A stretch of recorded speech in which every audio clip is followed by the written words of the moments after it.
साथियों, जय मूल निवासी।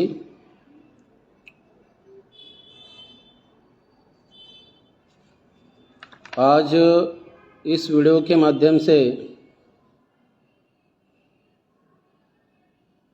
भारत मुक्ति मोर्चा, राष्ट्रीय पिछड़ा वर्ग मोर्चा, बहुजन क्रांति मोर्चा, राष्ट्रीय परिवर्तन मोर्चा, इनके माध्यम से माननीय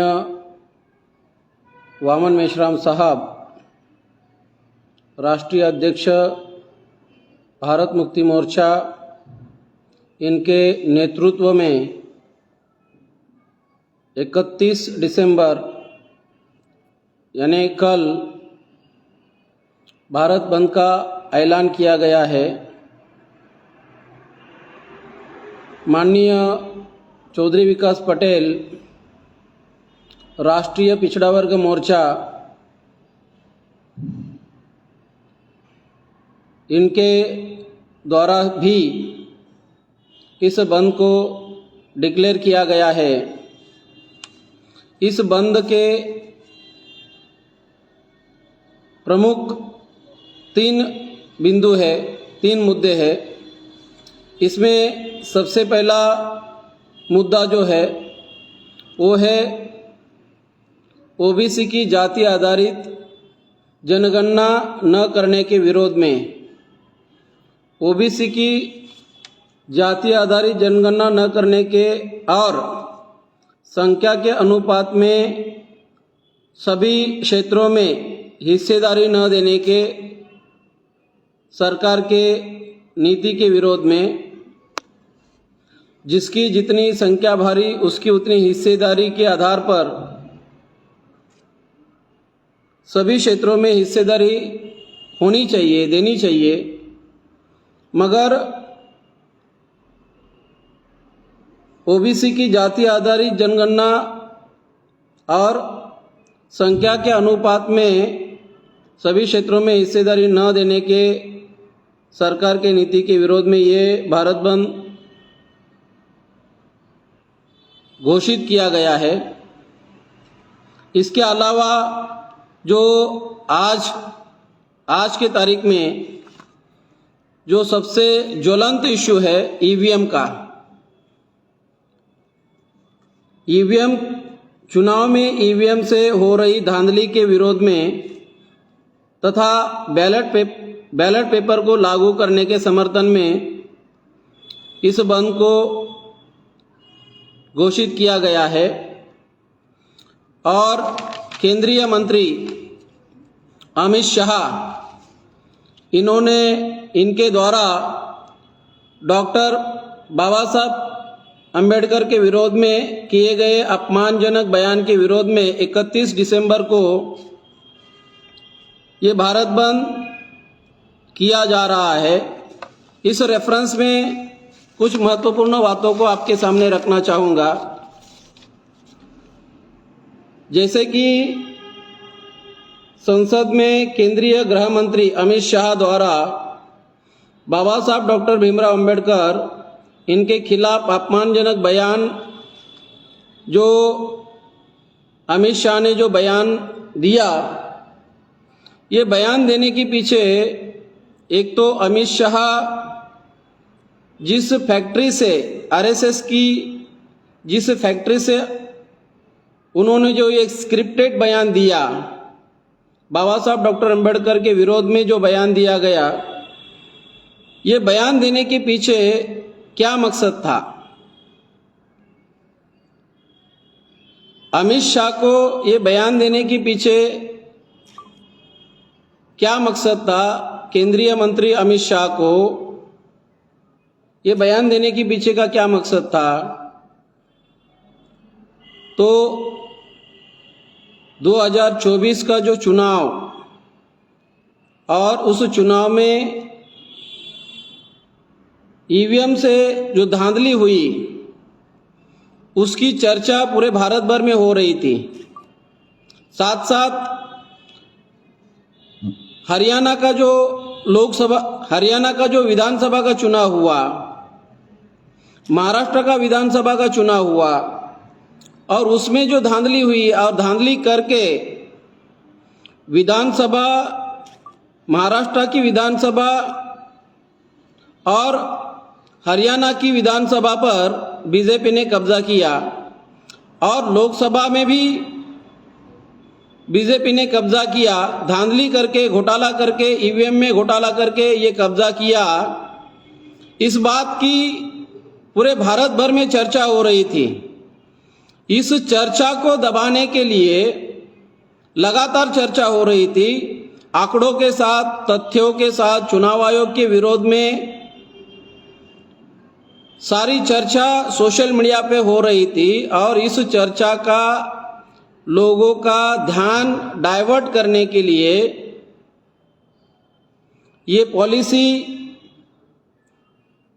केंद्रीय मंत्री अमित शाह, इन्होंने जो विवादास्पद बयान दिया, इस बयान के माध्यम से, बयान के वजह से इस मुद्दे पर बहुत सारा हंगामा हुआ और सड़क पर विरोध प्रदर्शन भी हुआ। इस अवमानना में कांग्रेस और बीजेपी के लोग भी शामिल हैं। इसका मूल कारण भारत में लोकसभा का जो चुनाव, हरियाणा व महाराष्ट्र का जो चुनाव है और इस चुनाव में जो चुनाव हुआ, इस चुनाव में जो धांधली हुई और उस धांधली के वजह से पूरे भारत भर में जो असंतोष निर्माण हुआ, उस असंतोष को दबाना,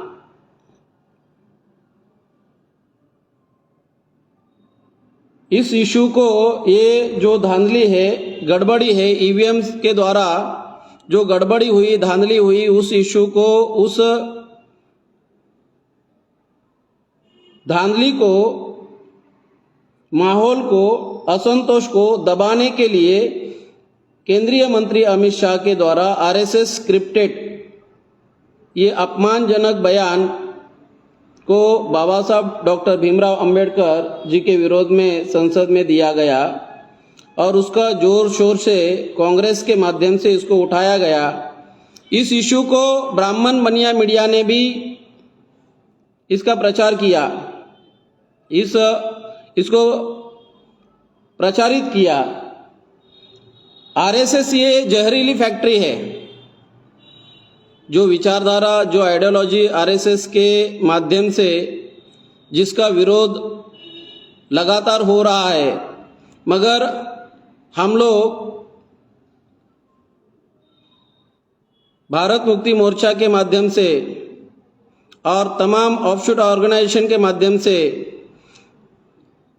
लगातार साल भर 1 जनवरी से लेके 31 दिसंबर तक रैली, धरना, प्रोटेस्ट, मार्च,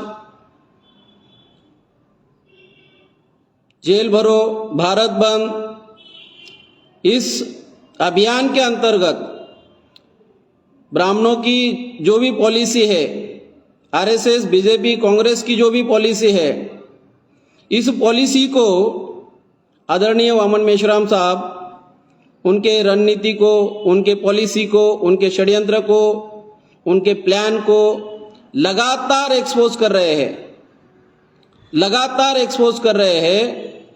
और आज के तारीख में ईवीएम का जो इश्यू है, वो ईवीएम का इश्यू नेशनल इश्यू बन चुका है। पिछले लगभग 2014 से ईवीएम के विरोध में लगातार, क्योंकि 8 अक्टूबर 2013 का जो जजमेंट है, सुब्रमण्यम स्वामी के केस में जो जजमेंट आया, उस जजमेंट के तहत सुप्रीम कोर्ट का जो जजमेंट है, सुप्रीम कोर्ट के जजमेंट ने, लैंडमार्क जो जजमेंट है सुप्रीम कोर्ट का, उस जजमेंट में ये कहा गया था, without VVPAT free, fair and transparent election can not possible. इस बात को लेके आदरणीय वामन मेश्राम साहब ने चुनाव आयोग के विरोध में 2016 उसके पहले 2014 से लेके 2016 में हाई कोर्ट में केसेस फाइल की थी। मुंबई हाई कोर्ट में केसेस फाइल करना, चंडीगढ़ हाई कोर्ट में केस फाइल करना, पटना हाई कोर्ट में केस फाइल करना। कौन सी बात को लेके? जो लैंडमार्क जजमेंट दिया था, उस जजमेंट में ये कहा था कि without VVPAT free fair and transparent election नहीं हो सकता। जो सुप्रीम कोर्ट का ये जजमेंट है, इस जजमेंट में कहा गया है कि without VVPAT free fair and transparent election नहीं हो सकता। सुप्रीम कोर्ट के लेवल पर भी बदमाशी की गई इस जजमेंट में। उन्होंने सुप्रीम कोर्ट ने या सुप्रीम कोर्ट के जो जस्टिस है, उन्होंने ये कहना चाहिए था कि जहां तक संभव है, वैसे देखा जाए तो जो उन्होंने जो कानून आज तक ईवीएम इस्तेमाल वाला कानून बनाई नहीं है। 2004 से लेके 2024 तक के सारे इलेक्शन इलीगल है। मगर फिर भी 8 अक्टूबर 2013 का अगर जजमेंट देखा जाए और जजमेंट का जो एक लाइन, सिंगल लाइन अगर देखी जाए तो उसमें ये कहा था without VVPAT free fair and transparent election can not possible. इसका मतलब है 2004 में जो इलेक्शन हुआ वो विदाउट वीवीपीएटी हुआ, 2009 में जो इलेक्शन हुआ वो भी विदाउट वीवीपीएटी हुआ, विदाउट वीवीपीएटी मशीन हुआ। इसका मतलब ये है कि वो भी इलेक्शन इलीगल है। Without VVPAT free fair and transparent election can not possible. ये जजमेंट देने के बाद 2014 के इलेक्शन में वीवीपीएटी मशीन को लगाना चाहिए था।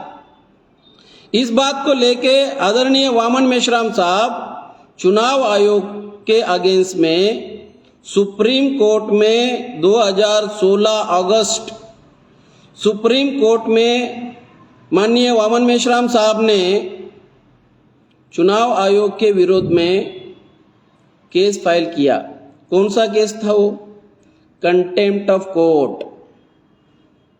आप सोचिए, पहले मुंबई हाई कोर्ट में केस फाइल किया गया, उसके बाद चंडीगढ़ हाई कोर्ट में केस फाइल किया गया, 2015 में बहुजन मुक्ति पार्टी के नाम से पटना हाई कोर्ट में केस फाइल किया गया और 2016 में बामसेप के नाम से जो केस फाइल किया, ये केस था contempt of court. Supreme court के विरोध में, चुनाव आयोग के विरोध में सुप्रीम कोर्ट में ये केस फाइल किया। कंटेम्प्ट ऑफ कोर्ट का मतलब ये है कि चुनाव आयोग को जो सुप्रीम कोर्ट ने जो आदेश दिया है, उस आदेश का अवहेलना, आदेश का पालन नहीं हो रहा है। इस आदेश का पालन करने के लिए जब केस फाइल किया तो उस केस का रिजल्ट 24 अप्रैल 2017 को उस केस का रिजल्ट आया। रिजल्ट माननीय आदरणीय वामन मेश्राम साहब के फेवर में आया। हम वो केस जीत गए। उसमें आप लोगों को ये यहाँ पर मैं बताना चाहता हूँ कि 16,15,000 वीवीपीएटी मशीनों के लिए सरकार ने, बीजेपी गवर्नमेंट ने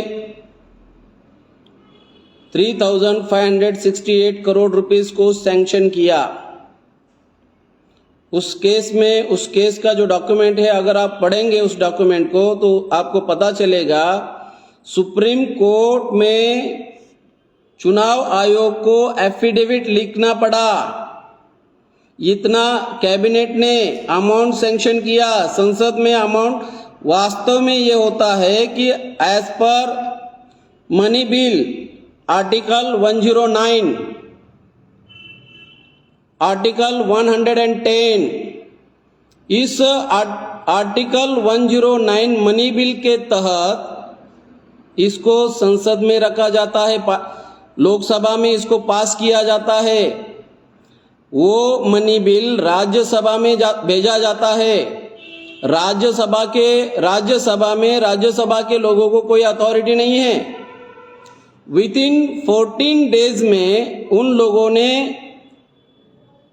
वो बिल सैंक्शन करके, केवल अगर कोई सजेशन है तो वो सजेशन उन्होंने बताना है, वो बिल सैंक्शन करके लोकसभा में भेजना है और वो बिल लोकसभा में भेजा हुआ बिल राष्ट्रपति के पास जाएगा, राष्ट्रपति उसके ऊपर सैंक्शन करेगा और तब जाके गजेट में, गवर्नमेंट गजेट में उसको लिखा जाएगा, तब जाके ये अमाउंट सैंक्शन होता है।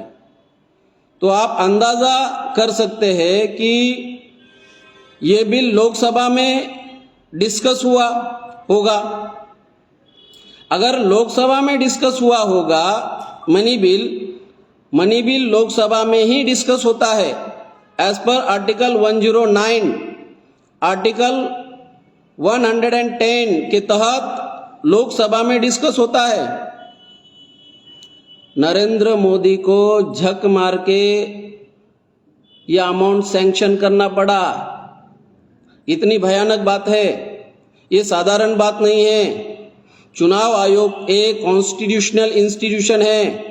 चुनाव आयोग के विरोध में कंटेम्प्ट ऑफ कोर्ट का केस फाइल करना और वो केस जीतना, ये कोई ये साधारण बात नहीं है। जिस तरह से अगर कोई चोरी करने वाला व्यक्ति, आपने देखा होगा, कोई कभी आपने वीडियो देखा होगा, सोशल मीडिया पर कुछ वीडियो अवेलेबल है, आप देख सकते हैं कि मोबाइल, ट्रेन से जो मोबाइल चोरी करते हैं तो कई बार उस चोर को चोरी करते हुए उसको पकड़ा जाता है, उसके हाथ को पकड़ कर रखते हैं और उस चोर को लगभग दूसरे स्टेशन तक, मान लो कि 100 किलोमीटर डिस्टेंस पर वो चोर को पकड़कर रखकर, अगर वो उसको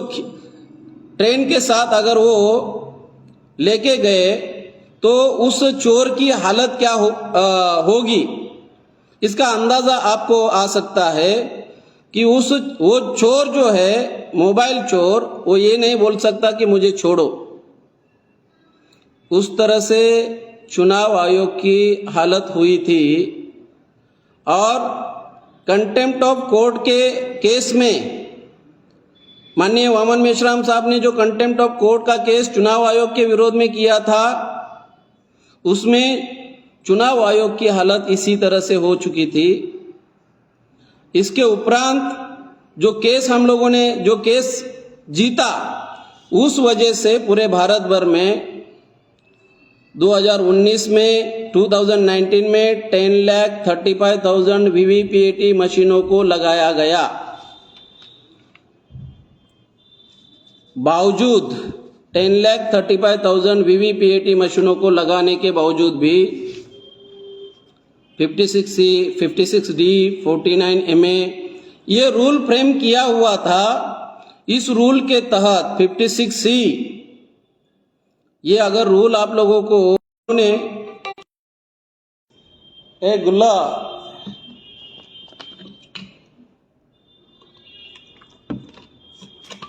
ओहो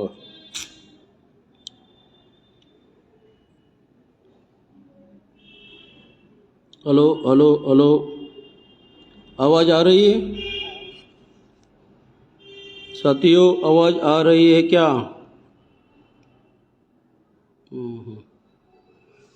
बीच में फोन आया था।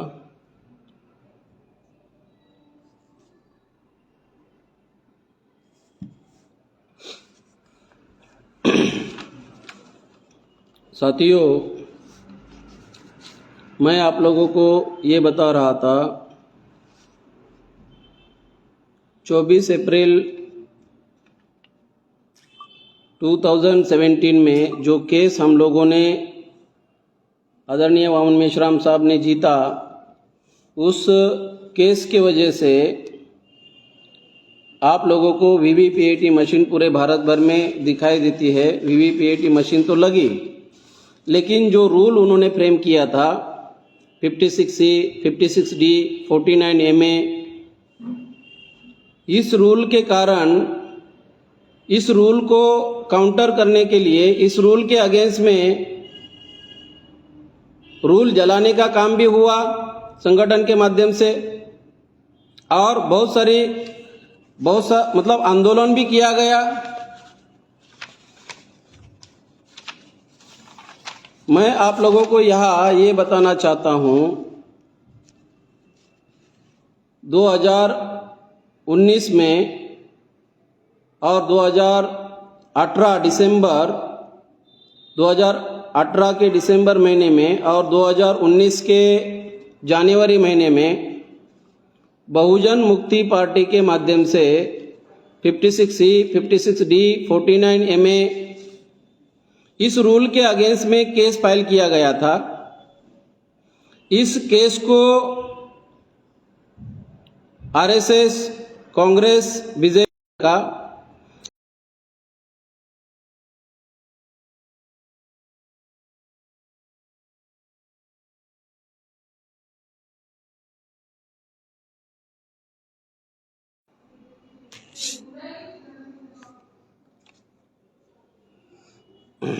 साथियों, आवाज आ रही है? हेलो,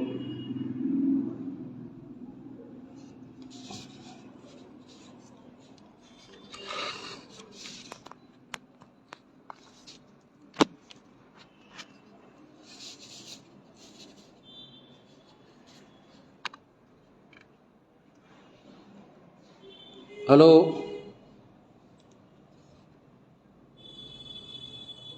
हाँ आ रही है आवाज।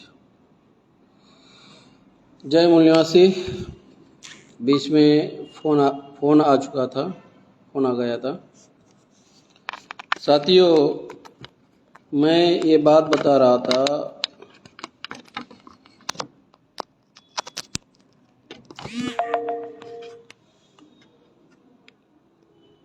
जब हमारी केस 56C, 50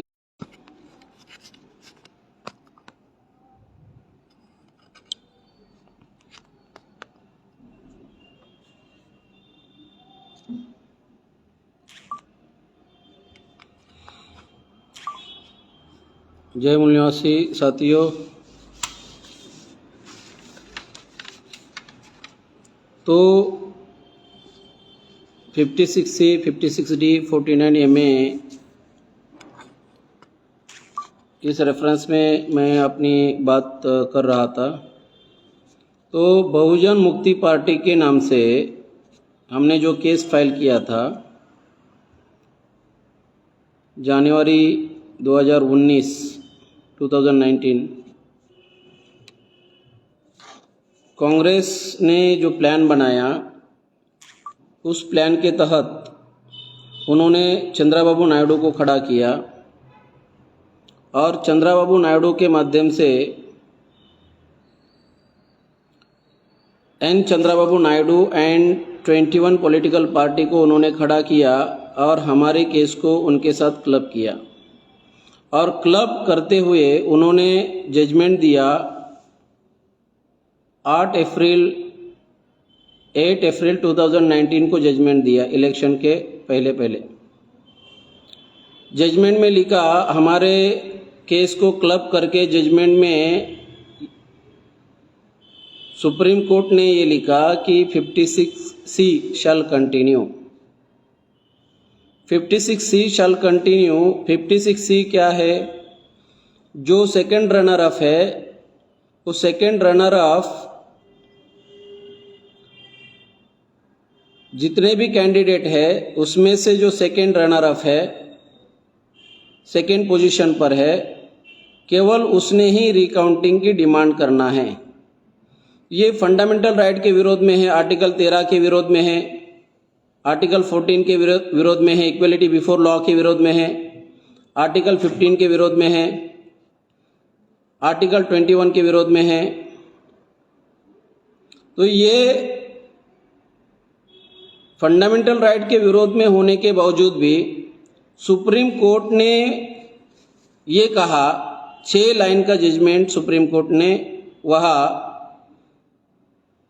क्लब करने के बाद N Chandrababu Naidu and ORG 8 April 2019 को जिस केस का जजमेंट दिया, उसमें चंद्रबाबू नायडू के केस में जो जजमेंट दिया, उसमें हमारे लिए जो जजमेंट में लिखा 6 लाइन का, उसमें उन्होंने लिखा कि 56C शैल कंटिन्यू। उन्होंने ये नहीं लिखा कि ये अनकॉन्स्टिट्यूशनल है, ये जो रूल है ये अनकॉन्स्टिट्यूशनल है, फिर भी हम इसको कंटिन्यू करते हैं। इसका नतीजा ये हुआ 2019 में बीजेपी को घोटाला करने का मौका मिला और बीजेपी ने घोटाला किया। ये सारा हमारे सामने है। बीजेपी ने जो घोटाला किया, आरएसएस ने, बीजेपी ने, कांग्रेस ने, ब्राह्मणों ने जो घोटाला किया, वो घोटाला 2019 का घोटाला हमारे सामने है। और जो जजमेंट दिया गया था, जजमेंट में क्या लिखा था कि ईच असेंबली सेगमेंट में 5 पोलिंग स्टेशन को वेरीफाई किया जाएगा।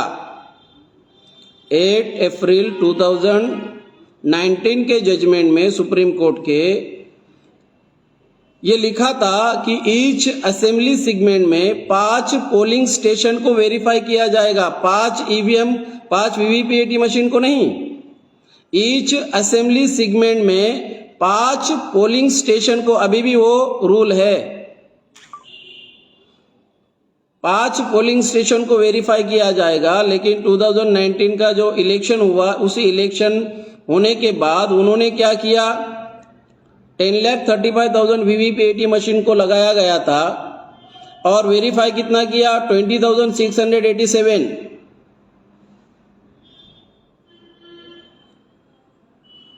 इतना बड़ा षड्यंत्र, इतना बड़ा घोटाला, और इसके बावजूद भी जब 23 मई को 2019 को जो जजमेंट, जो 23 मई 2019 को जो रिजल्ट डिक्लेयर किया, रिजल्ट डिक्लेयर करने के बाद, रिजल्ट कितना, रिजल्ट तो डिक्लेयर किया और 5 दिन के बाद, मतलब 27 मई को इलेक्शन कमीशन ने रिजल्ट पब्लिश किया 373 सीट का। उसमें से मेंबर ऑफ पार्लियामेंट का जो 373 सीट, मतलब 4 फेज का रिजल्ट पब्लिश किया था केवल, और 4 फेज में केवल 373 सीट का रिजल्ट पब्लिश किया था। उसमें भी 220 सीट्स पर जितने वोट डाले, लोकसभा की 373 सीटों में से 220 सीट पर जितना वोट डाला था, उससे ज्यादा गिना गया। 220 सीट्स पर जितना वोट डाला गया था, उससे ज्यादा गिना गया। क्विंट मीडिया का ये रिपोर्ट है, आप देख सकते हैं। और 153 सीटों पर जितना लोगों ने वोट डाला, उससे डिफिसिट निकला, कम निकला। 373 सीटों पर, मतलब ये केवल 4 फेज का ही इलेक्शन हुआ। 7 फेज में पब्लिश किया। इलेक्शन कमीशन ऑफ इंडिया ने इलेक्शन का रिजल्ट पब्लिश किया 27 मई को। कितना पब्लिश किया? केवल 4 फेज का। पांचवा, छठा, 7वां फेज आज तक पब्लिश नहीं किया।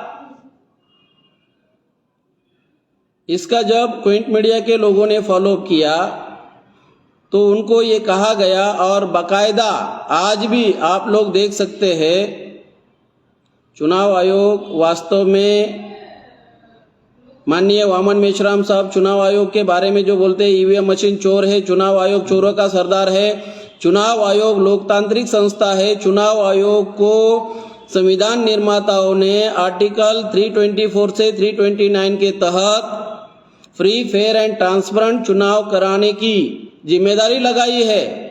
चुनाव आयोग कॉन्स्टिट्यूशनल इंस्टीट्यूशन है। इस कॉन्स्टिट्यूशनल इंस्टीट्यूशन ने free, fair and transparent election करना चाहिए। उन्होंने 1 जून को, चुनाव आयोग ने 1 जून 2019 को प्रेस नोट पब्लिश किया। प्रेस नोट क्या पब्लिश किया? आज भी वो प्रेस नोट चुनाव आयोग के वेबसाइट पर वो प्रेस नोट रिलीज है, पब्लिश है। उस प्रेस नोट में चुनाव आयोग ने क्या लिखा, इलेक्शन कमीशन ऑफ इंडिया ने क्या लिखा, जो डेटा हम पब्लिश कर रहे हैं, जो डेटा हम लोग पब्लिश कर रहे हैं 1 जून 2019 को जो डेटा हम पब्लिश कर रहे हैं ये प्रोविजनल है, ये ऑथेंटिक नहीं है। ये जो डेटा हम पब्लिश कर रहे हैं ये प्रोविजनल है, ये ऑथेंटिक नहीं है। अभी ये इलेक्शन कमीशन के वेबसाइट पर उन्होंने लिखा हुआ है, इलेक्शन कमीशन ऑफ इंडिया के वेबसाइट पर प्रेस नोट के तहत 1 जून 2019 को ये लिखा गया है। तो जो चुनाव आयोग है, जिनकी जिम्मेदारी कॉन्स्टिट्यूशनल इंस्टीट्यूशन एज अ संविधान निर्माताओं ने इनकी जो जिम्मेदारी लगाई है free, fair and transparent election कराने की डायरेक्शन, सुप्रिटेंडेंस, डायरेक्शन एंड कंट्रोल के तहत आर्टिकल 324 से 329 के तहत free, fair and transparent election कराने की जिम्मेदारी चुनाव आयोग की लगाई गई है। मगर चुनाव आयोग बदमाशी कर रहा है। चुनाव आयोग ईवीएम मशीन में घोटाला क्यों कर रहा है, घोटाला क्यों करवा रहा है? ये सारा आपको 1 जून, जुलाई, अगस्त, सितंबर, अक्टूबर, नवंबर महीने में 14 नवंबर को एडीआर ऑर्गेनाइजेशन ने एसोसिएशन फॉर डेमोक्रेटिक रिफॉर्म 14 नवंबर 2019 को एसोसिएशन फॉर डेमोक्रेटिक रिफॉर्म, इस ऑर्गेनाइजेशन ने सुप्रीम कोर्ट में केस फाइल किया कि हमें ये बताया जाए कि इलेक्शन कमीशन ऑफ इंडिया जो ऑथेंटिक आंकड़े हैं, क्योंकि 1 जून को चुनाव आयोग ने जो आंकड़े पब्लिश जो कहा था प्रोविजनल डेटा, और उन्होंने ये उसमें एक लाइन लिखी थी, it is subject to change. ये प्रोविजनल डेटा है और ये चेंज हो सकता है, हम बाद में पब्लिश करेंगे, ऑथेंटिक डेटा पब्लिश करेंगे। जून गया, जुलाई गया, अगस्त गया, सितंबर गया, अक्टूबर गया, नवंबर आया, नवंबर में भी पब्लिश नहीं किया, इसलिए एडीआर ऑर्गेनाइजेशन ने सुप्रीम कोर्ट में केस फाइल किया। ये केस आज भी पेंडिंग है। लोकतंत्र के साथ खिलवाड़ हो रहा है। वोट के अधिकार के साथ, हमारे वोट के अधिकार के साथ खिलवाड़ हो रहा है, लोकतंत्र के साथ खिलवाड़ हो रहा है।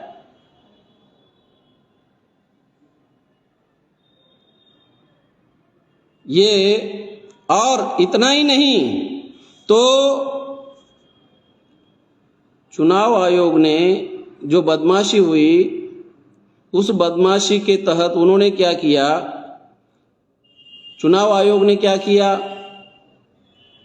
4 महीने में ही सारी की सारी पर्चियां, वीवीपीएटी से निकलने वाली जो पर्चियां है, सारी की सारी पर्चियां 4 महीने में डिस्ट्रॉय करने का काम किया। इस रेफरेंस में भी आपको क्विंट मीडिया के तहत आप लोगों को, अगर आप केवल एक लाइन डालेंगे, why did election commission EC destroy VVPAT slips, as per election conduct rule 1961-94B।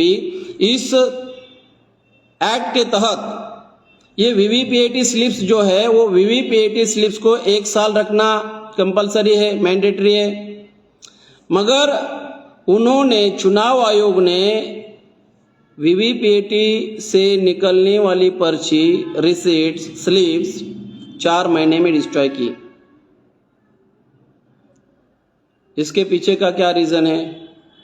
Destroy करने का डेट अवेलेबल है, ऑर्डर इशू किया हुआ ये डॉक्यूमेंट अवेलेबल है। 23 सितंबर 2019 को चुनाव आयोग ने ऑर्डर इशू किया। 24 सितंबर से इस जो ऑर्डर इशू किया उसका पालन करना है। 7 दिन में सारी की सारी वीवीपीएटी स्लिप्स को डिस्ट्रॉय करना है। ऐसा ऑर्डर, लिखित order election commission of India ने सारे स्टेट कमिश्नरों को, यूनियन टेरिटरी के कमिश्नरों को दे दिया। 4 महीने में वीवीपीएटी स्लिप्स को डिस्ट्रॉय क्यों किया? इस बात को लेके प्रशांत भूषण एडीआर ऑर्गेनाइजेशन के माध्यम से ही, प्रशांत भूषण इन्होंने एडीआर ऑर्गेनाइजेशन, कॉमन कॉज, इस ऑर्गेनाइजेशन के माध्यम से 27 फरवरी 2020 को सुप्रीम कोर्ट में केस फाइल किया। और उस केस में, ये केस जो फाइल किया, ये केस क्या फाइल किया?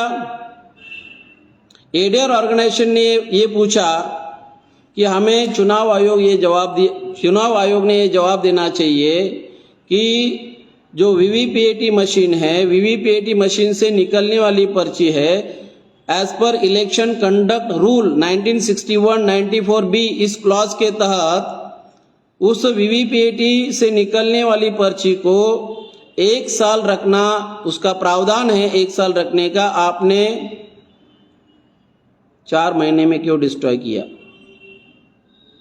आप सोचिए, आप कल्पना करिए कि किस तरह से बदमाशी हो रही है चुनाव आयोग के माध्यम से।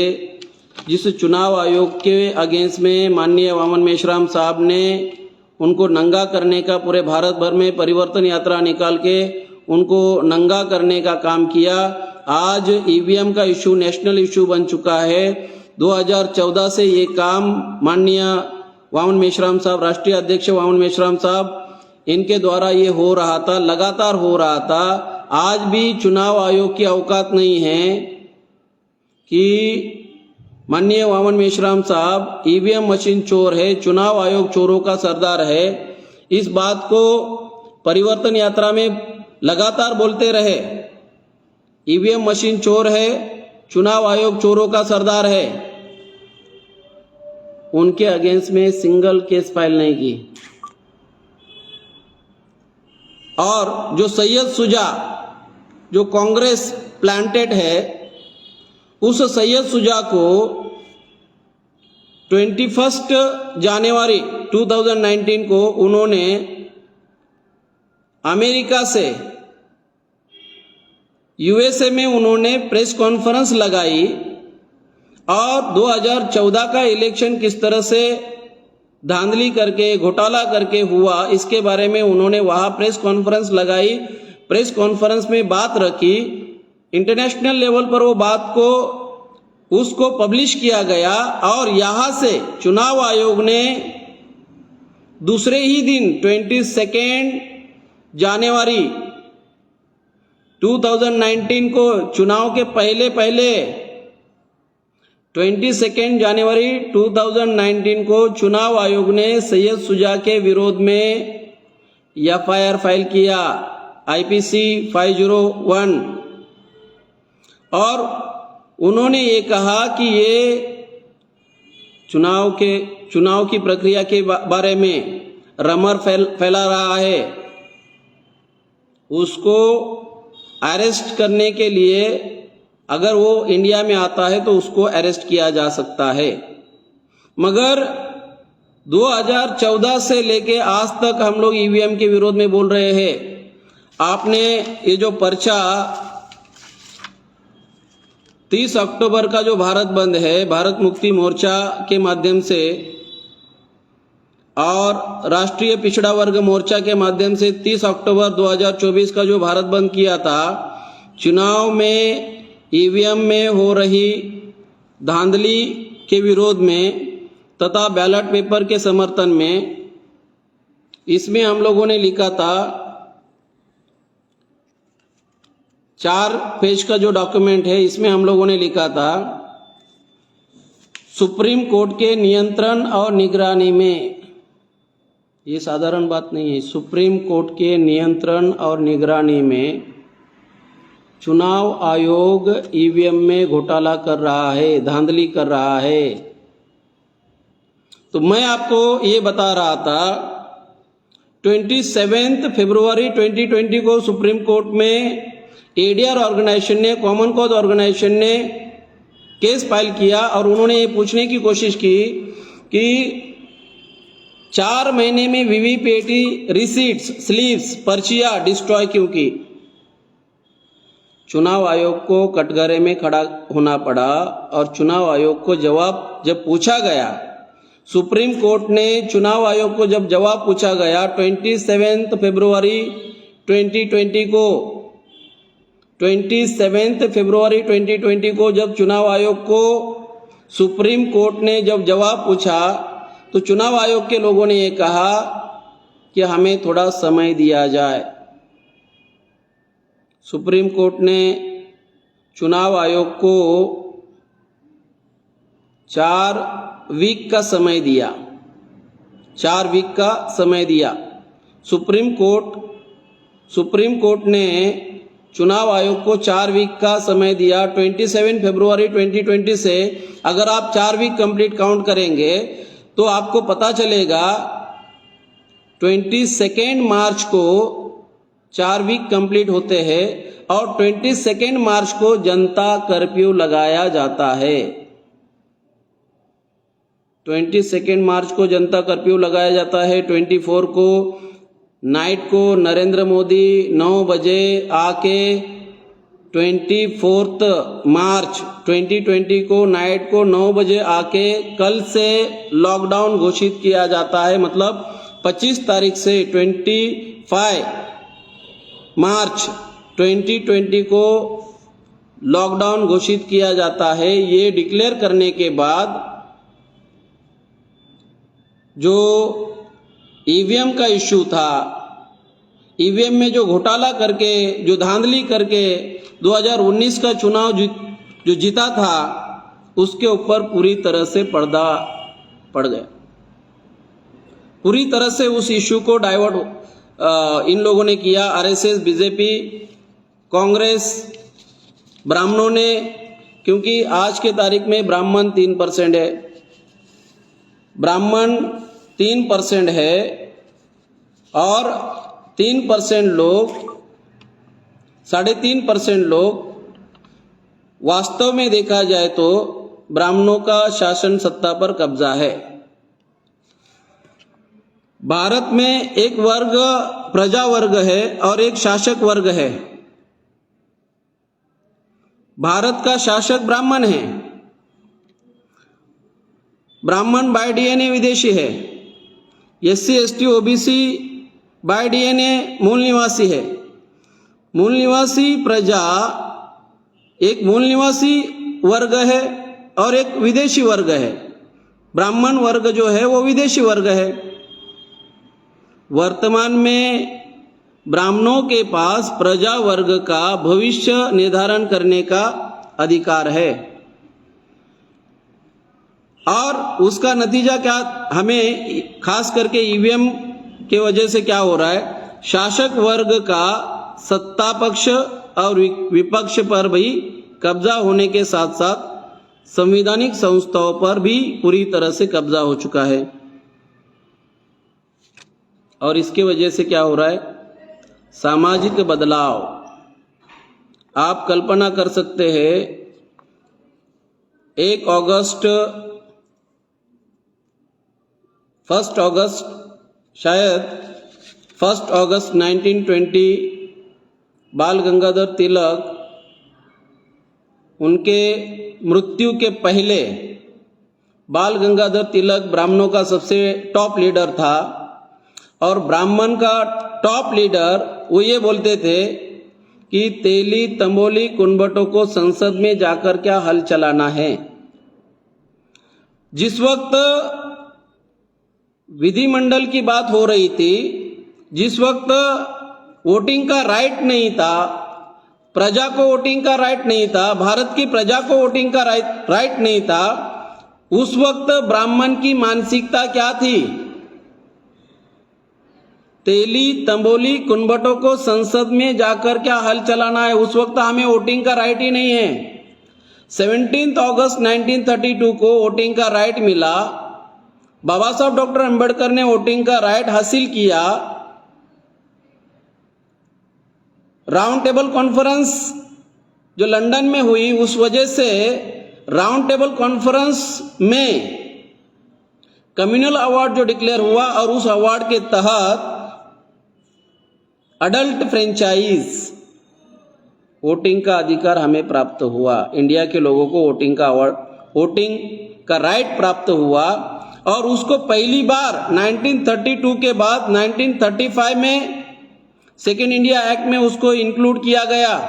1937 में फर्स्ट टाइम इंडिया में वोटिंग राइट को एक्सरसाइज किया गया और उसको लीगली कॉन्स्टिट्यूशनली अगर देखा जाए 26 जनवरी 1950 के बाद इसको एक्सरसाइज वोटिंग राइट एक्सरसाइज होने लगा।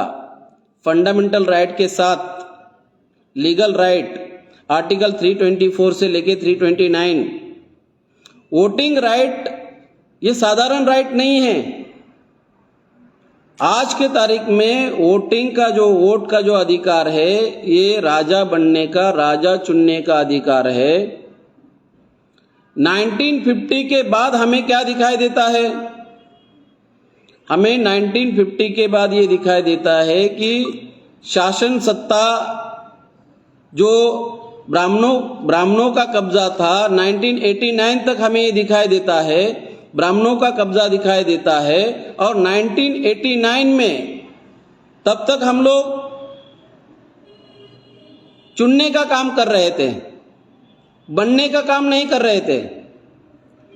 राजा चुनना, वोटिंग राइट का अधिकार, सामाजिक परिवर्तन जो होना, जो प्रक्रिया शुरू हुई भारत में, जो बामसेप ने माहौल बनाया, जो कांशीराम साहब ने माहौल बनाया, माननीय डीके खापाटे साहब ने माहौल बनाया, जो माहौल बामसेप ने बनाया, जो सामाजिक परिवर्तन या राजकीय परिवर्तन के माध्यम से जो माहौल इंडिया में बना और उसका नतीजा हमें ये देखने को मिलता है कि 1989 के बाद कांग्रेस का यूपीए हुआ, बीजेपी का एनडीए हुआ।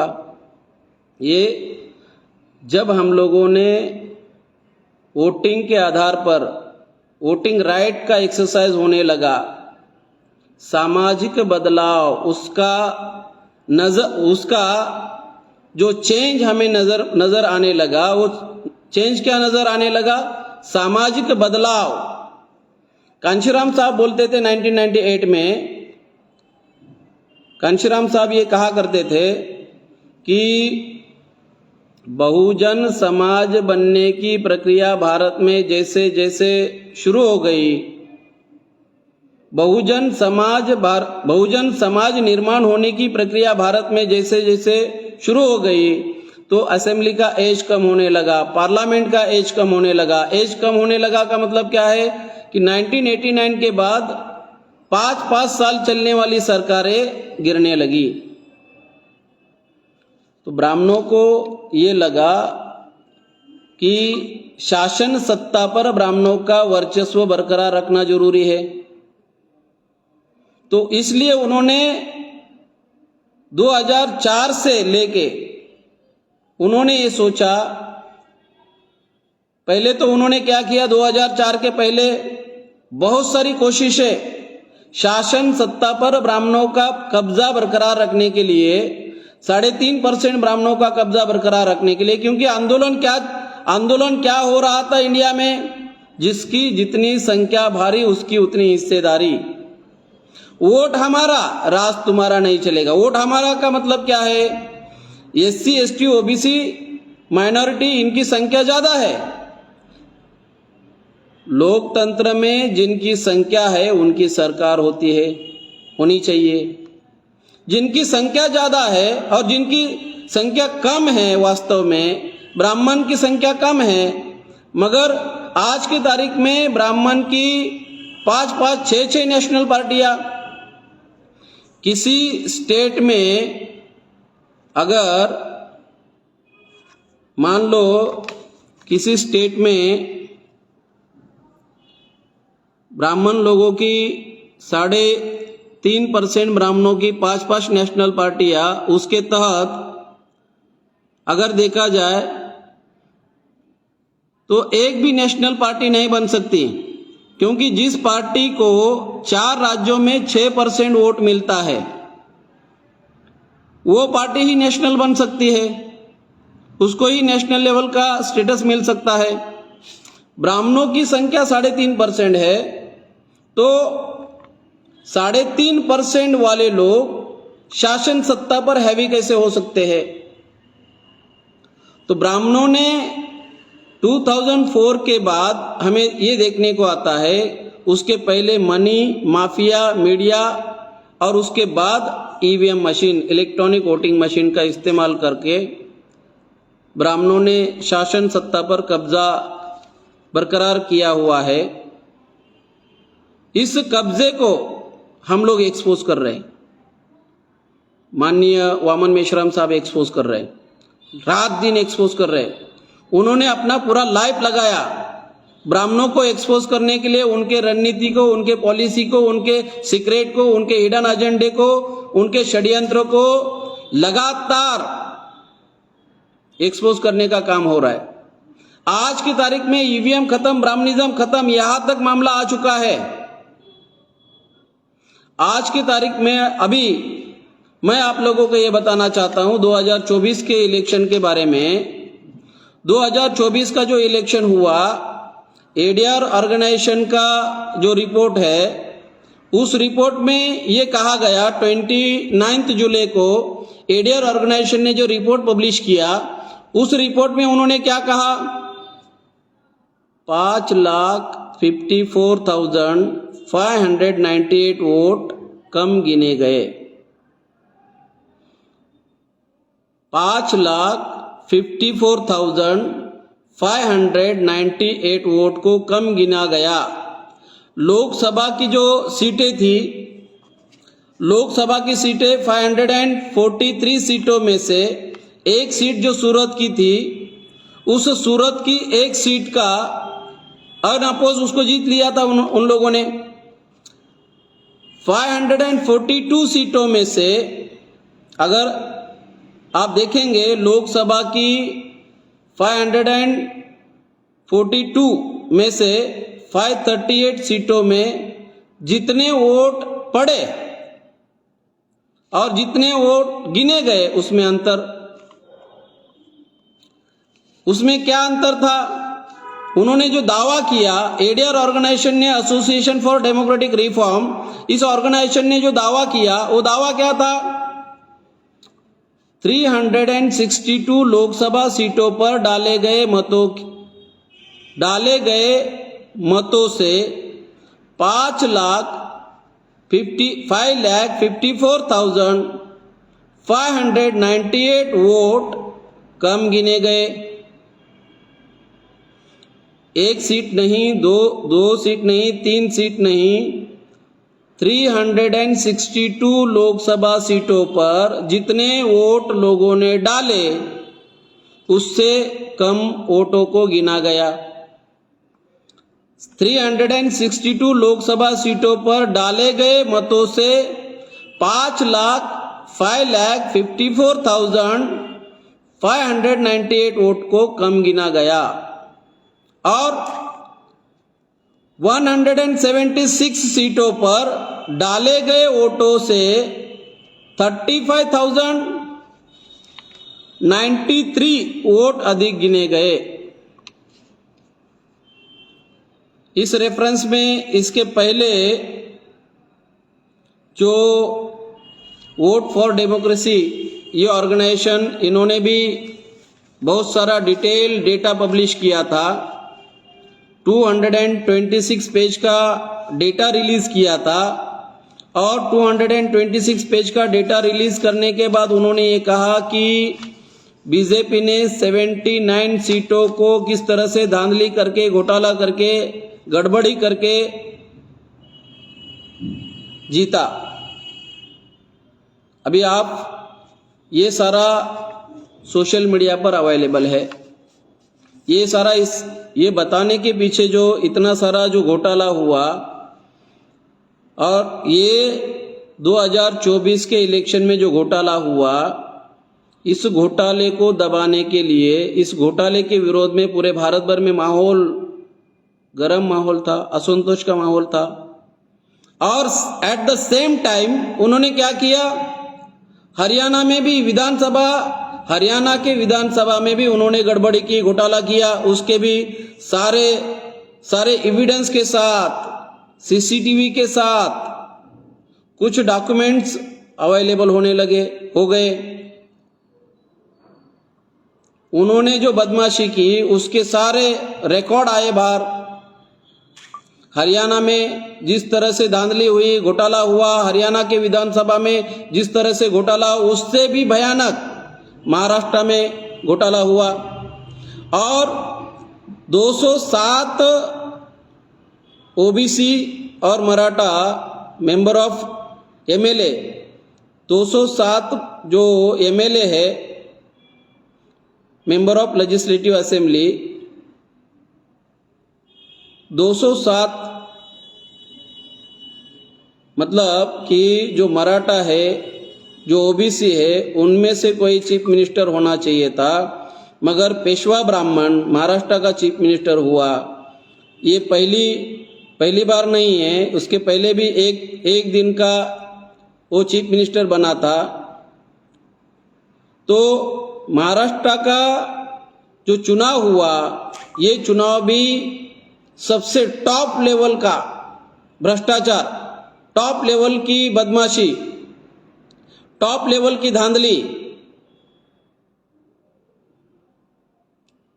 टॉप लेवल की धांधली होने के बाद साधारण एक एग्जाम्पल के तौर पर, जो एक सादा सिंपल गांव मार्कड़वाड़ी के लोग, जो सोलापुर का जो एरिया है मालशिरस, शायद मार्कड़वाड़ी जो गांव है, उन लोगों ने कहा कि भाई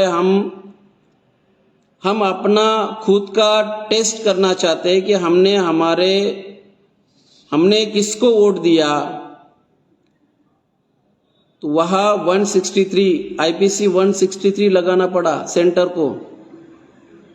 अरे भाई, वोट को फ्री, फेयर एंड ट्रांसपेरेंट, लोकशाही जो है, लोकतंत्र जो है, बाबा साहब डॉक्टर अंबेडकर इन्होंने 1952 में बताया था, पार्लियामेंट्री फॉर्म ऑफ डेमोक्रेसी को अगर सस्टेन रखना है, कंटिन्यू रखना है, तो पार्लियामेंट्री फॉर्म ऑफ डेमोक्रेसी को सस्टेन रखना है, कंटिन्यू रखना है, तो free, fair and transparent election के साथ साथ स्ट्रांग अपोजिशन होना चाहिए।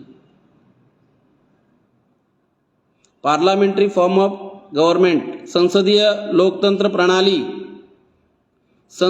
लोकतंत्र प्रणाली को अगर सस्टेन रखना है, जीवित रखना है, चलाना है, तो स्ट्रांग अपोजिशन होना चाहिए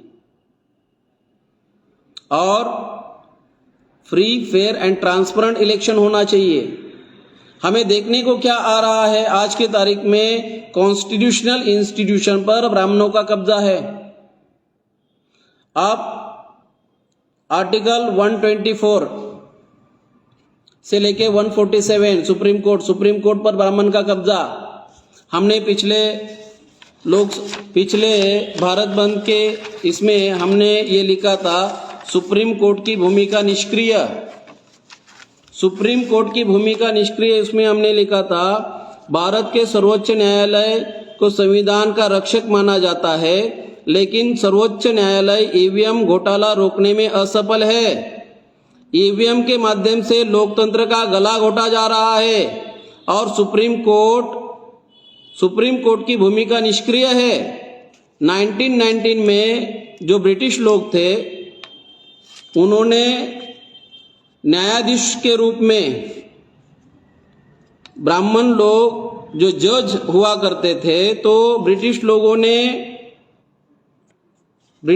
ने ये कहा था कि ब्राह्मणों का चरित्र, ब्राह्मण के पास जुडिशियस कैरेक्टर नहीं है।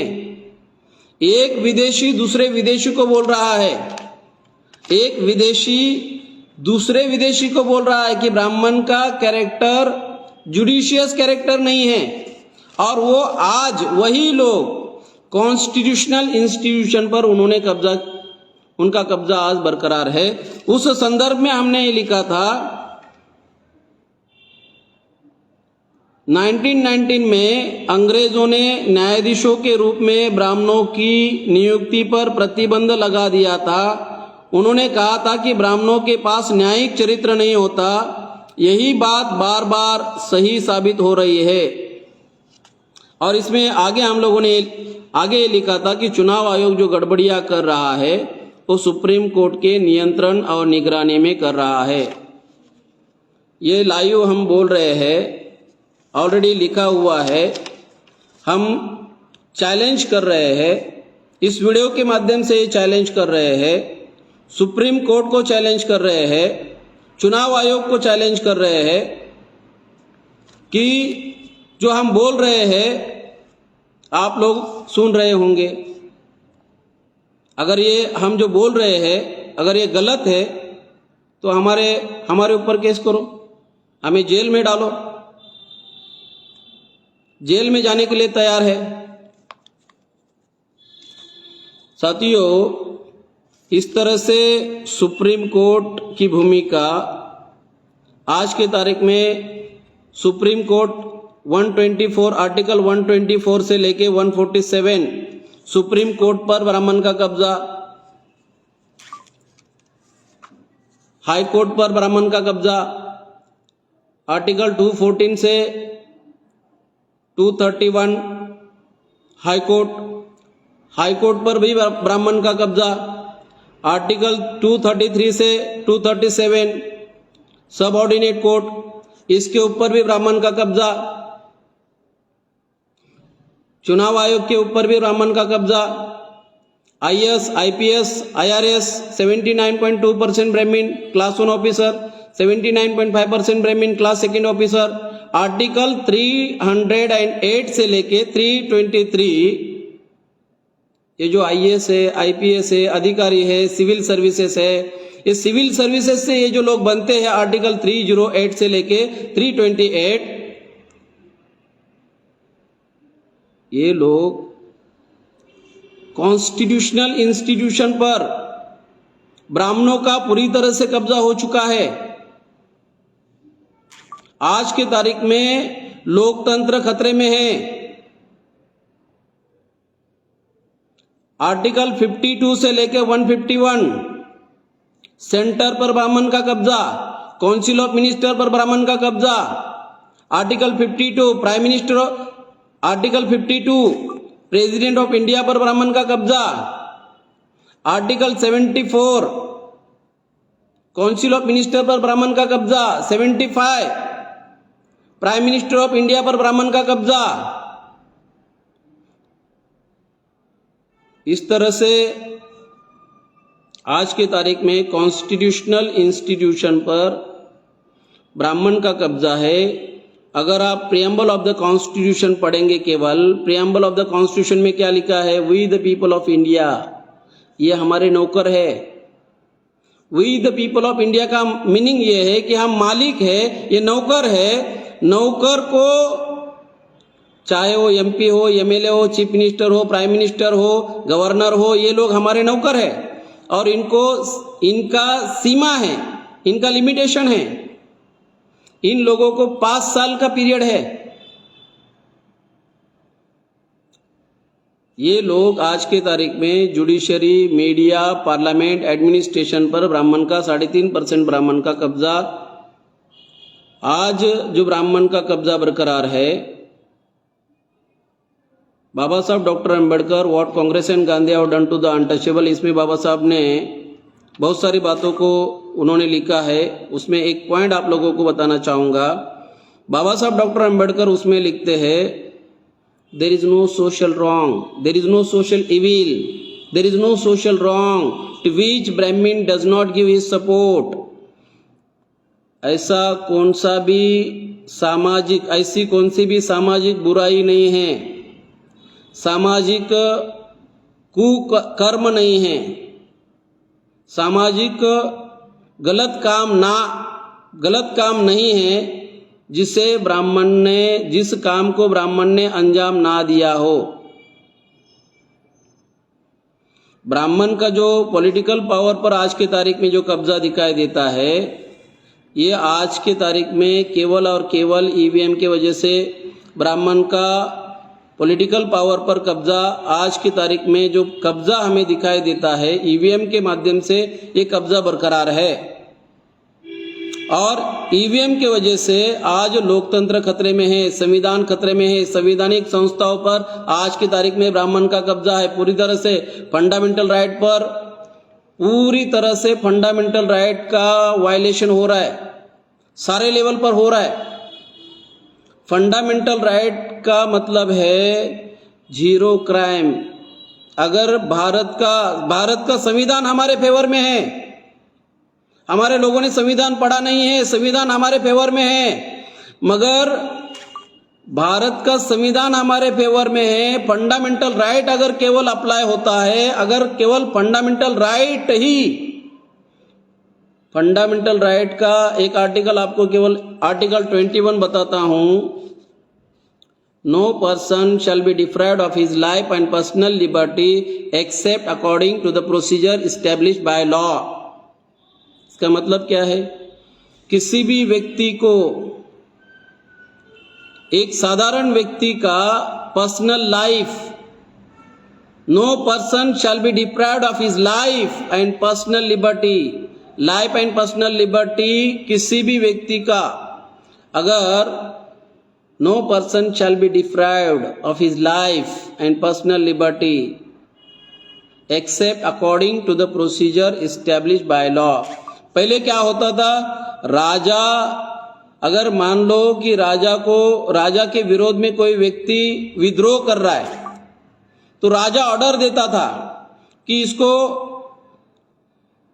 ये फलाना व्यक्ति है मेरे विरोध में। अगर मान लो कि राजा को पता चला, गुप्तहेर के माध्यम से पता चला, या उनके किसी थर्ड व्यक्ति के माध्यम से पता चला, तो राजा ऑर्डर इश्यू करता था और उस व्यक्ति को ऑर्डर के तहत उसको पहाड़ से फेंकना, उसकी गर्दन काटना, उसको दीवार में चुनवा देना, उसको हाथी के पैरों तले कुचलकर मारना, या घोड़े पर उसको घसीटते घसीटते घोड़े से उसको लेके जाना, या पहाड़ से फेंक देना, या उसके हाथ पैर काट देना, ये सजा होती थी। बाबा साहब डॉक्टर अंबेडकर ने ये कहा, अभी ऐसा नहीं होगा। No person shall be deprived of his life and personal liberty except according to the procedure established by law. Fundamental right इतना महत्वपूर्ण है। फंडामेंटल राइट में आज के तारीख में अगर फंडामेंटल राइट भी केवल इम्प्लीमेंट किया जाता है तो जीरो क्राइम होगा। भारत में, इंडिया में जीरो क्राइम हो सकता है। फंडामेंटल राइट, संविधान हमारे फेवर में है, मगर आज के तारीख में ब्राह्मणों का पूरा संविधान, कॉन्स्टिट्यूशनल इंस्टीट्यूशन पर ब्राह्मण का कब्जा है। जो भी चीफ मिनिस्टर, जिस भी एरिया में चीफ मिनिस्टर बनाए जा रहे हैं, डेप्यूट किए जा रहे हैं, ये सारे के सारे चीफ मिनिस्टर आरएसएस बैकग्राउंड वाले हैं। आप चेक कर लेना, सारे के सारे चीफ मिनिस्टर, चाहे वो कांग्रेस के हो, चाहे वो बीजेपी के हो, आरएसएस बैकग्राउंड वाले हैं, गवर्नर आरएसएस बैकग्राउंड वाला, डिप्टी आरएसएस बैकग्राउंड वाला, प्रेसिडेंट ऑफ इंडिया जैसे ही द्रौपदी मुर्मू को जैसे ही प्रेसिडेंट ऑफ इंडिया के लिए डिक्लेयर किया, केवल डिक्लेयर किया, तो उन्होंने झाड़ू लिया हाथ में मंदिर साफ करने के लिए। अभी उसको चुना नहीं, इलेक्ट नहीं किया, केवल डिक्लेयर किया, तो उन्होंने ये संदेश दिया झाड़ू लेके कि मैं आपका गुलाम होने के लिए रेडी हूं। मतलब ये कि प्रेसिडेंट ऑफ इंडिया के पद को भी कोई गरिमा नहीं, रबर स्टैंप बना के रखा है ब्राह्मणों ने। प्रेसिडेंट ऑफ इंडिया का जो पोस्ट है, जो गरिमा है, वो गरिमा खत्म हो चुकी है।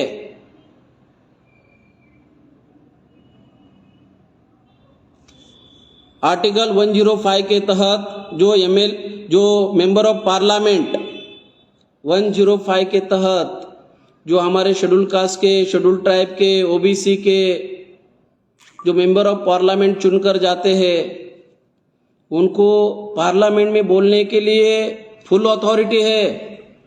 उनको पार्लियामेंट में बोलने के लिए फुल अथॉरिटी है। उनके लिए स्पेशल प्रोविजन है, स्पेशल प्रोविजन है आर्टिकल 105, स्पेशल प्रोविजन है। उन्होंने अगर संसद में, राज्यसभा में या लोकसभा में अगर ये बोलते हैं तो इनके ऊपर ना तो हाई कोर्ट में कार्रवाई हो सकती है, ना तो सुप्रीम कोर्ट में कार्रवाई हो सकती है। एससी, एसटी, ओबीसी माइनॉरिटी के जो मेंबर ऑफ पार्लियामेंट है, एज पर आर्टिकल 105 पार्लियामेंट में बोल सकते हैं, मगर पार्टी इनको सिलेक्ट करती है और बाद में इनका इलेक्शन होता है। First selection and then election. इसलिए ये हमारे तो प्रतिनिधि है, हमारे जाति के हैं, मगर ये पार्टी के हैं। पार्टी ये अगर पार्टी के फेवर में ये काम नहीं करेंगे तो नेक्स्ट टाइम इनका मामला रफा दफा होगा। तो मेंबर ऑफ पार्लियामेंट को जो 105 अन्याय हो रहा है, अत्याचार हो रहा है,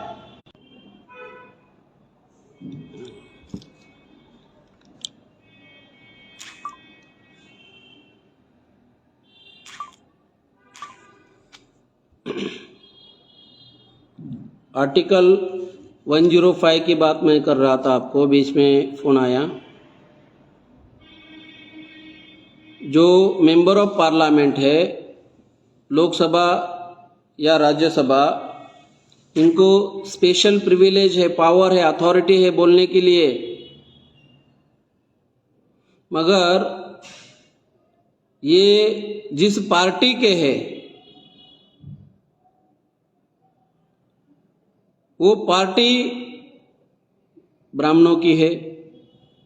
Congress, BJP, CPM, CPI, Trinamool Congress, ब्राह्मणों की 5-5, 6-6 नेशनल पार्टियां, बहुजन, मूल निवासी बहुजन समाज की संख्या के आधार पर अगर देखा जाए तो 85% लोग, 90% लोग हम लोग हैं।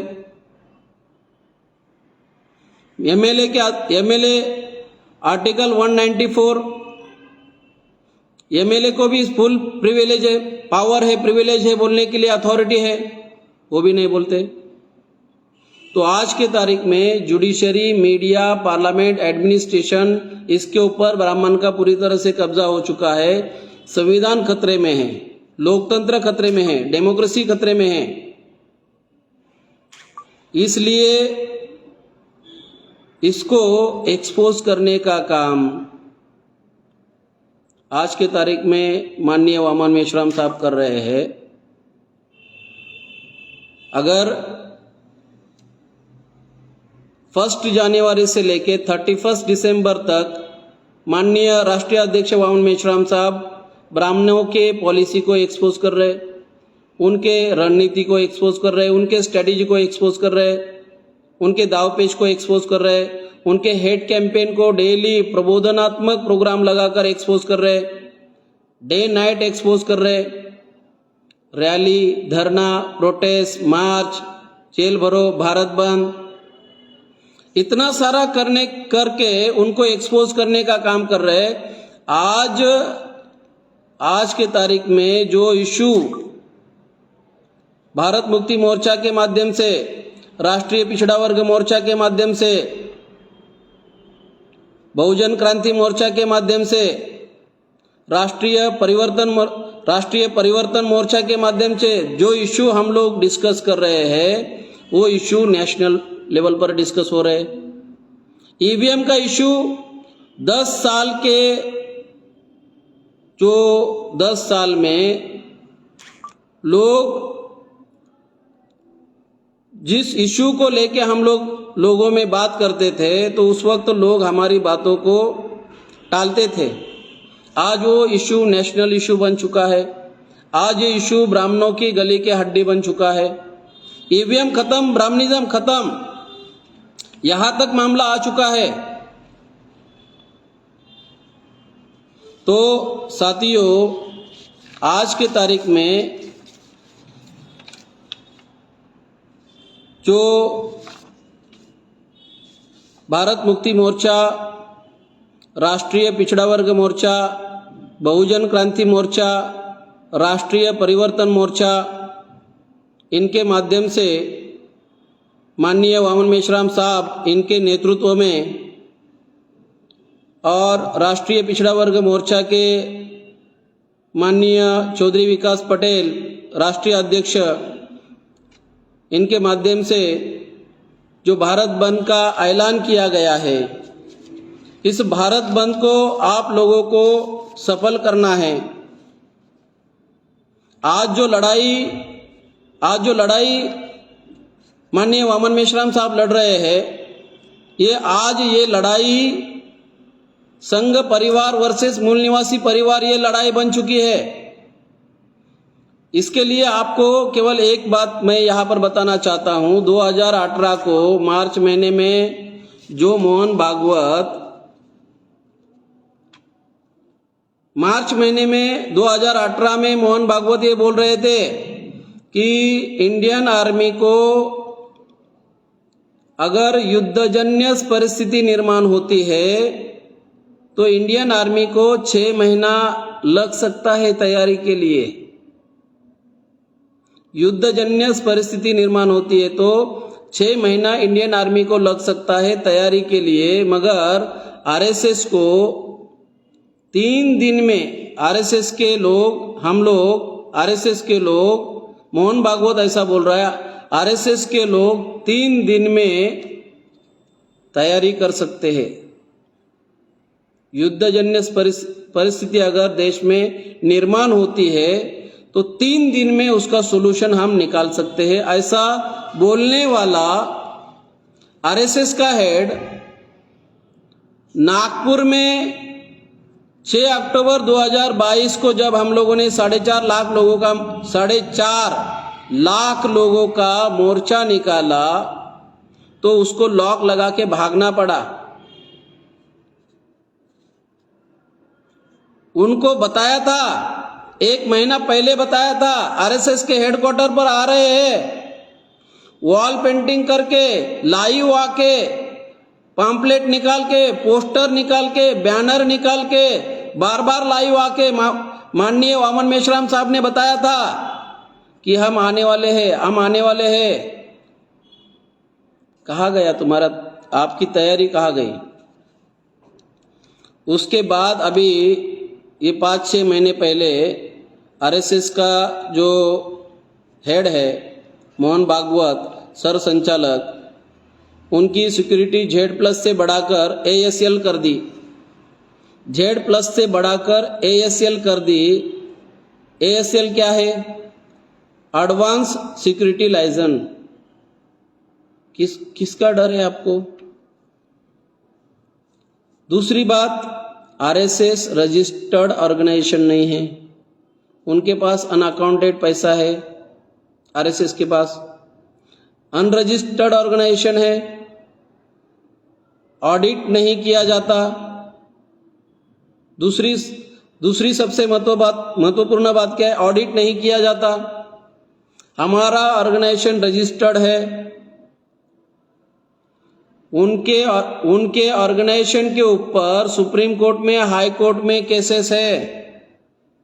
ये हु किल करकरे इस बुक में आईबी के बारे में ये कहा है कि हेड ऑफ द आईबी, जो डायरेक्टर ऑफ द आईबी होता है, वो प्राइम मिनिस्टर को रिपोर्ट करता है। डेली रिपोर्ट करना पड़ता है, प्राइम मिनिस्टर को डेली रिपोर्ट करना पड़ता है। मगर हमें तो ये लगता है कि director of the IB Mohan Bhagwat को रिपोर्ट करता है। मोहन भागवत को रिपोर्ट करने के बाद डायरेक्टर ऑफ द आईबी, ये जो बुक है हु किल करकरे, इसमें लिखा है कि एक आईबी का हेड स्टेट का और एक आरएसएस का हेड, ये दोनों भाई भाई है। आईबी का हेड स्टेट का और आरएसएस का हेड स्टेट का, दोनों एक ही घर के दोनों भाई भाई है।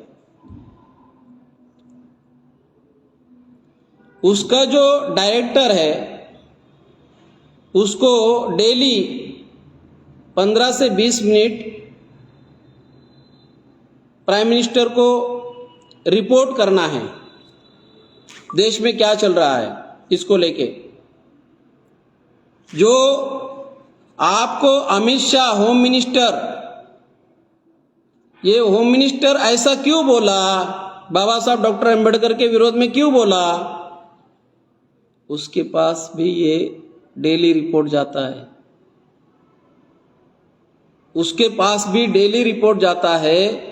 डेली रिपोर्ट देना पड़ता है हेड ऑफ द आईबी को, डायरेक्टर ऑफ द आईबी को डेली रिपोर्ट देना पड़ता है। ये इतनी भयानक बातें हैं। आज के तारीख में ब्राह्मण विदेशी है। ब्राह्मणों ने 2000 साल से हमारे लोगों को गुलाम बना के रखा है। वर्ण व्यवस्था, जाति व्यवस्था, क्रमिक असमानता, गैर बराबरी, और हमारी जो लड़ाई है ये लड़ाई गैर बराबरी के विरोध में है।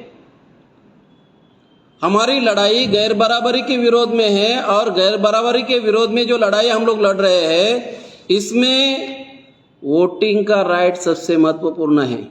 वोटिंग का राइट,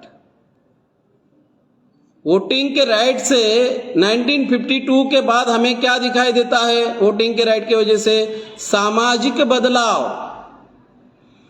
2004 के बाद सामाजिक बदलाव रुक गया है ईवीएम की वजह से। Stable government, 2004 stable government, 2004 stable government, 2009 stable government, 2014 stable government, 2019 stable government, 2024 stable government.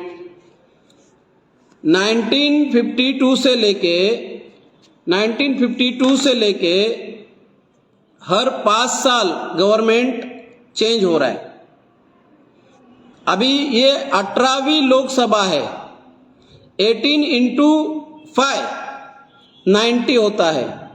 18 into 5 90 साल होते हैं। 18 into 5 18वीं लोकसभा, और 5 साल अगर करेंगे कैलकुलेशन तो 90 साल होना चाहिए। 1952 से लेके 2024 तक 90 साल होने चाहिए। 52 से लेके 2048, 52 से लेके लगभग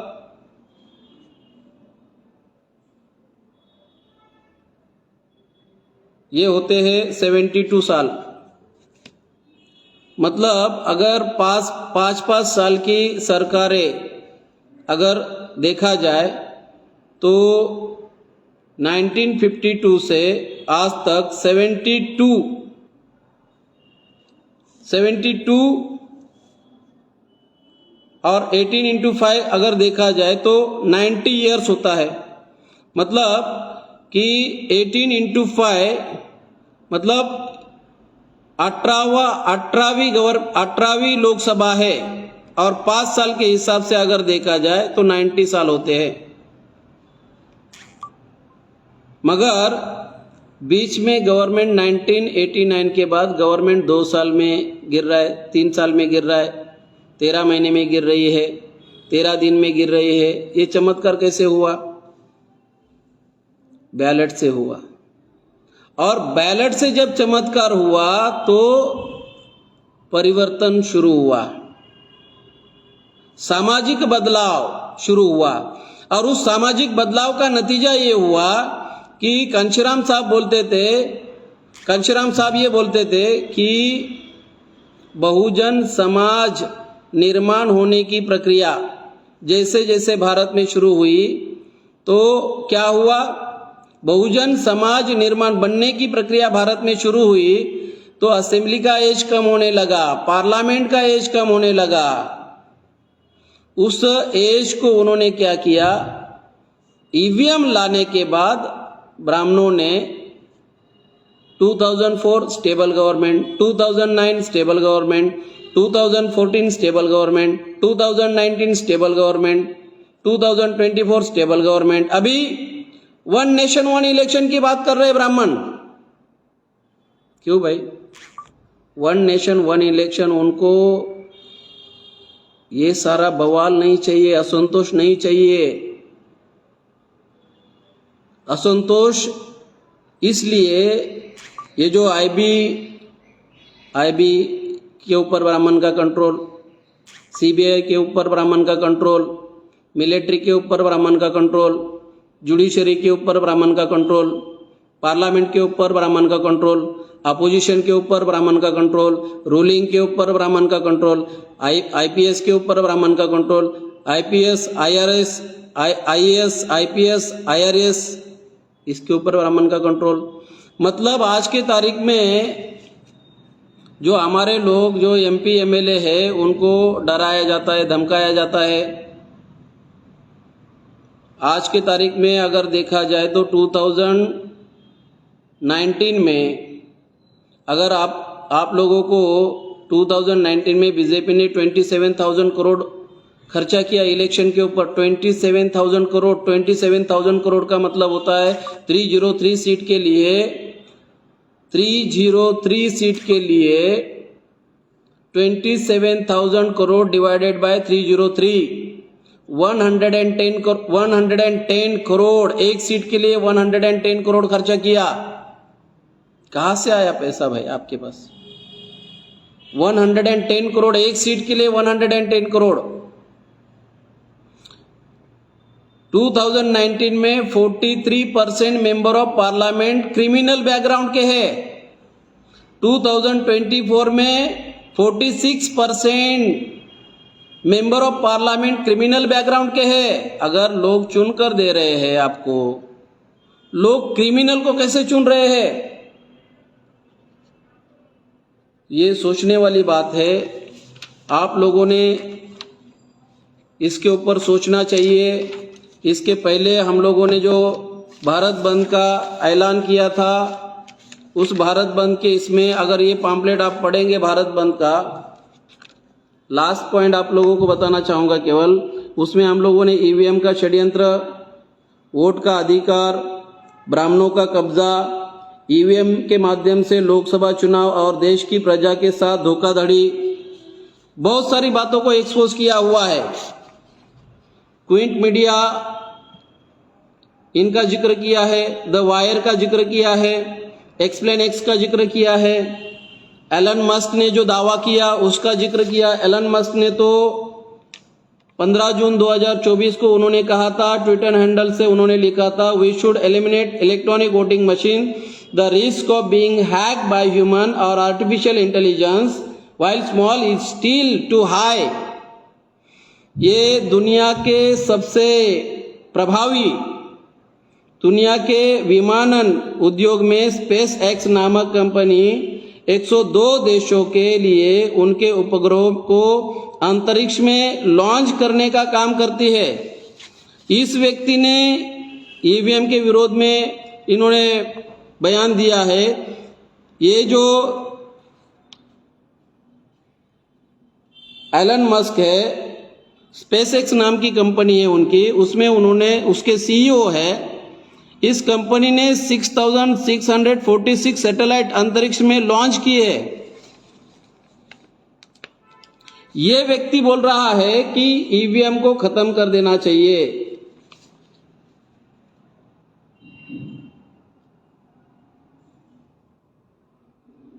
वोट फॉर डेमोक्रेसी का मैंने जिक्र किया। 22 जुलाई को वोट फॉर डेमोक्रेसी के लोगों ने भी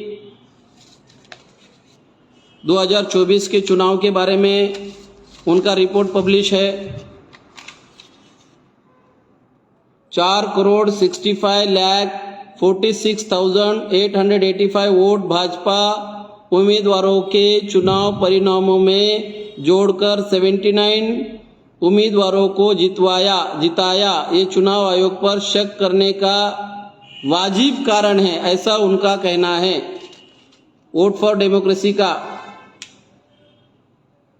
हमने एडीआर ऑर्गेनाइजेशन का जिक्र किया, एडीआर ऑर्गेनाइजेशन के बारे में बताया।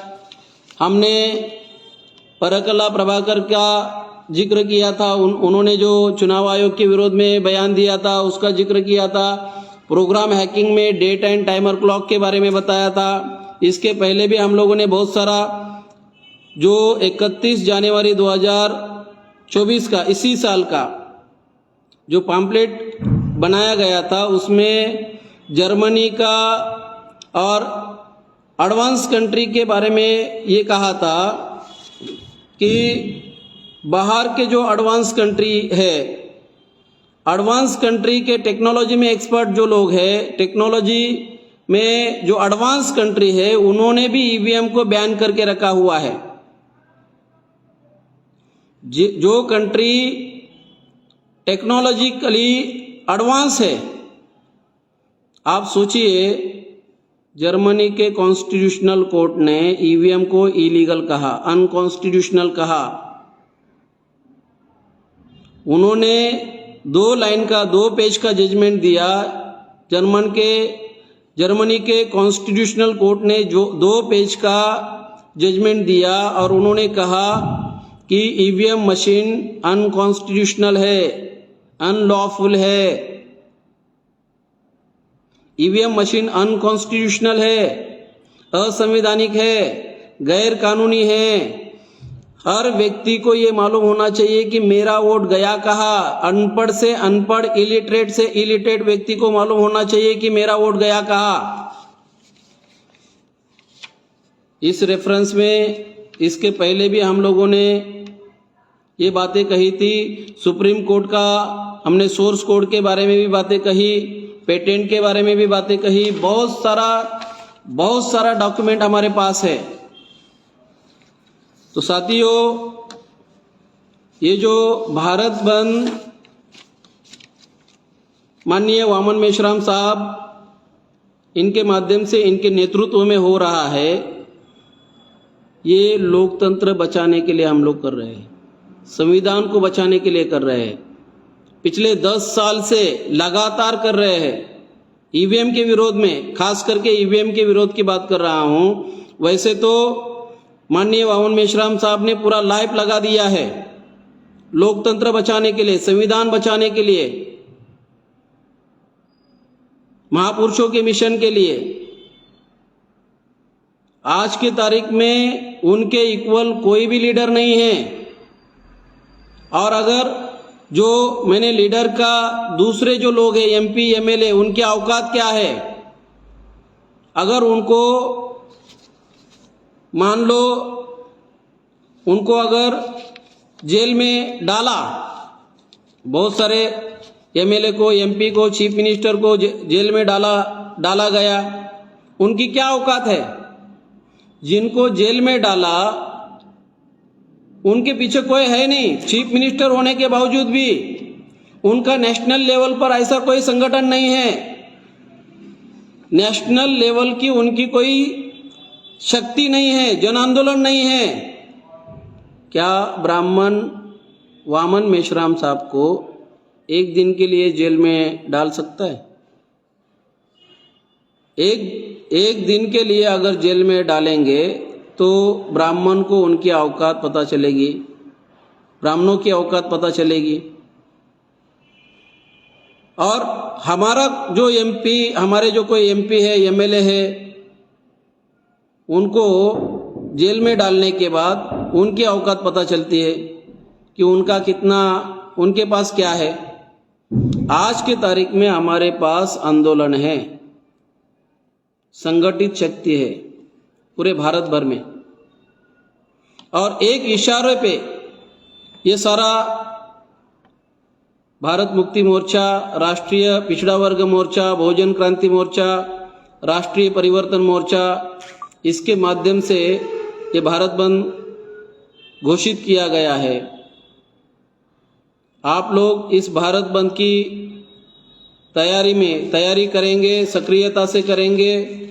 इस भारत बंद के लिए सभी एससी, एसटी, ओबीसी, माइनॉरिटी के लोगों को इस भारत बंद में सक्रिय सहभागी उन्होंने होना चाहिए। इसके लिए अपील करते हैं, संविधान बचाने के लिए, लोकतंत्र बचाने के लिए, डेमोक्रेसी को बचाने के लिए, और हमारे महापुरुषों के सपनों का भारत बनाने के लिए। बाबा साहब डॉक्टर अंबेडकर बोलते हैं कि जाओ और अपने घर की दीवार पर लिख दो, आपको इस देश का शासक बनना है। अगर हमें शासक बनना है तो शासक बनने के लिए अगर आज की तारीख में कोई रुकावट है तो वो ईवीएम है। सामाजिक बदलाव के लिए अगर कोई रुकावट है तो वो ईवीएम है।